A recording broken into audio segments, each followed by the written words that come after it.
for us, let's actually talk about the Munsters because we had a little thing. I was going to talk about this later.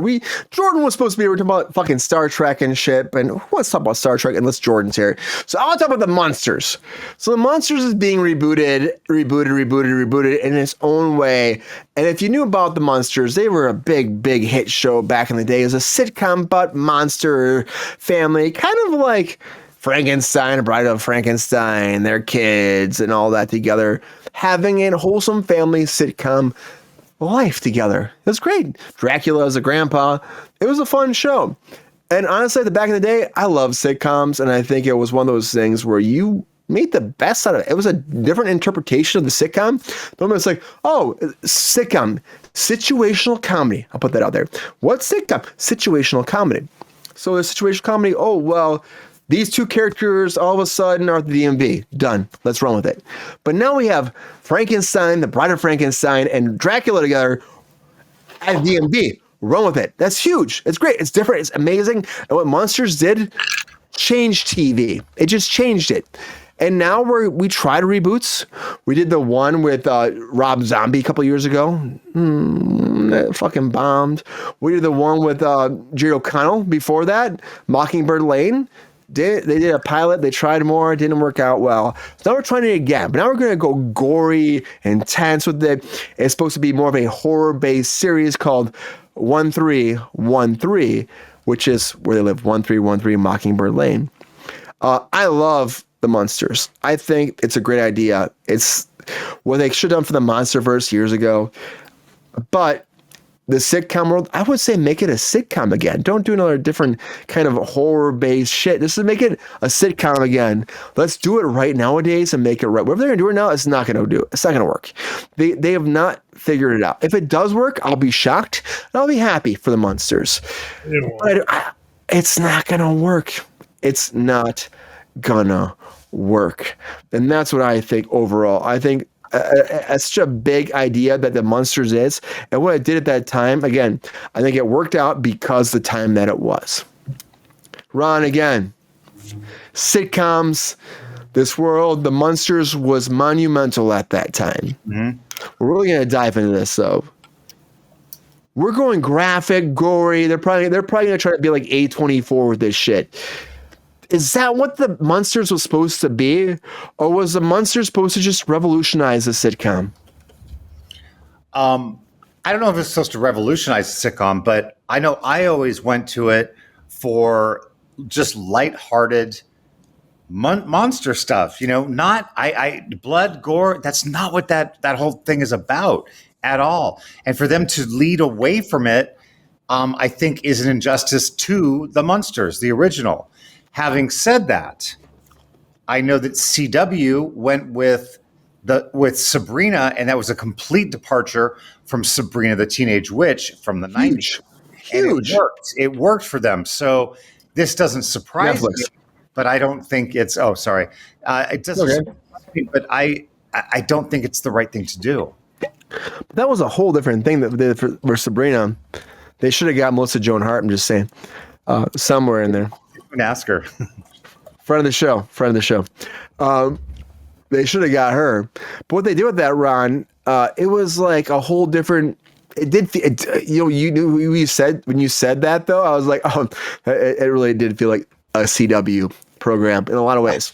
It really did, because it was like the teeny bopper kid show, like trying to figure themselves out. They have like teen drama. You know what I mean? It's teen drama. It was totally that world. And they had brought people in from different aspects of Sabrina, but they should. It would have been so much fun if Melissa Joan Hart would have been involved somehow. It would have been so much fun.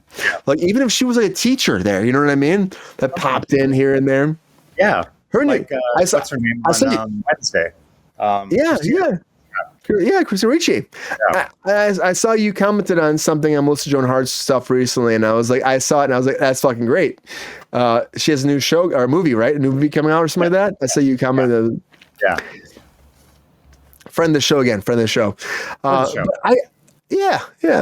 changed the they don't change. They're going to change the Munsters. It's not going to be what you. It's not going to be what you think it's going to be. They're going to try to make it into some world that's not. And I think at the end of the day, it's Ron. Why did the Munsters work back at that time? Like, why was it in it? They were a typical family. Like, who's saying that right now? Jack is saying that, except they were monsters. And it was just so much fun to watch that and to see that it could be they could just be real like people too. That's why it worked. Is that all it was? You think it was? I think it was as simple as that. Absolutely. I think the timing of this is very interesting also because on Wednesday, season 2 of Wednesday, I'm saying, is going to be more about her family. It's going to be more about the Addams family. It should be, though. But that's interesting that that's happening. It's going to be more about the family, and then the Munsters. It's not a coincidence, I don't think. I'm almost surprised that's. Well, I'm almost surprised that it's not like a Netflix thing. You know what I mean? Right. Then again, maybe they can't. There, Brian, on Netflix. What? You think what? I'm sorry, I stepped on you. I apologize. No, what'd you say? Get in there. We've been drinking. It's Friday. On Netflix, this idea might work. On television, not a snowball's chance in Hades. As Ron just said, the original show was just like Father Knows Best or whoever. It's James Wan though, GR. It's James Wan doing this. It was like a big horror guy. Dude, who's doing it? You asked if it would work. On network television, as a horror show, not a snowball's chance in hell. This was a family-oriented show that my friends nicknamed my son because of Eddie. Oh, really? That's where it came from? Well, he had the cowlick going on back in his youth. That's great. And they started calling him Eddie. That's awesome. How did you feel about that? That's funny. You were fine with that? It didn't bother me at all. The Munsters was a fun show. I mean, they had a core group of incredible actors. Yeah, they were. That's all.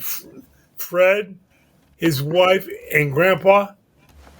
3 talents that are insurmountable. I couldn't think of 3 in this day and age of that quality. Right. I'll tell you the one thing I'll say about this though too is I think the original is still the best. Mm-hmm. I'll say that. Like I said, they did the reboot for Mockingbird Lane. And I remember they were trying so hard. They built the whole house at Universal.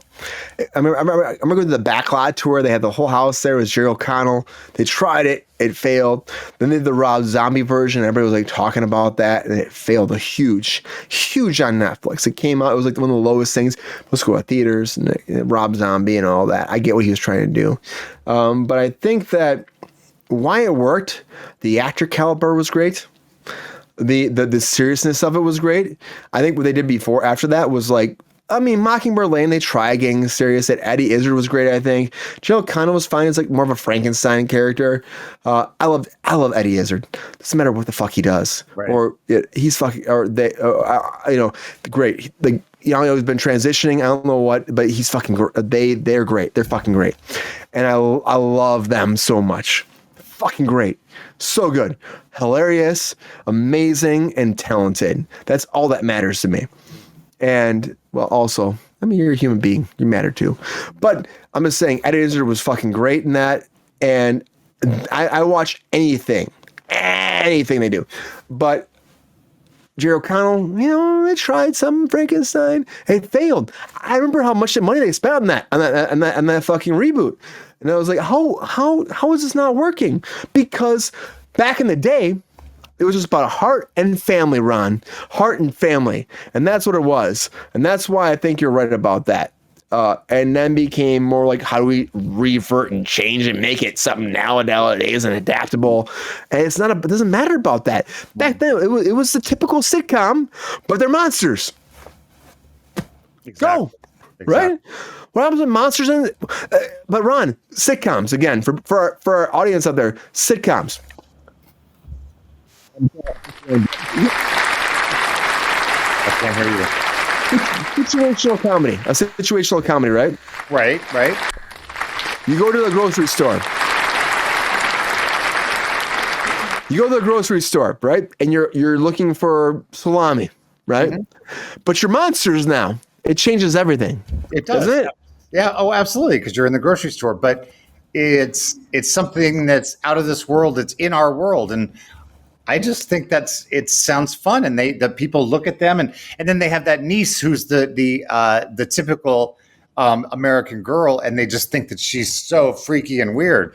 I love the juxtaposition. Ron, sorry to interrupt, but somebody in the comments, I think it was Jack, said she was the white sheep of the family. That's funny. You see? Yeah, exactly.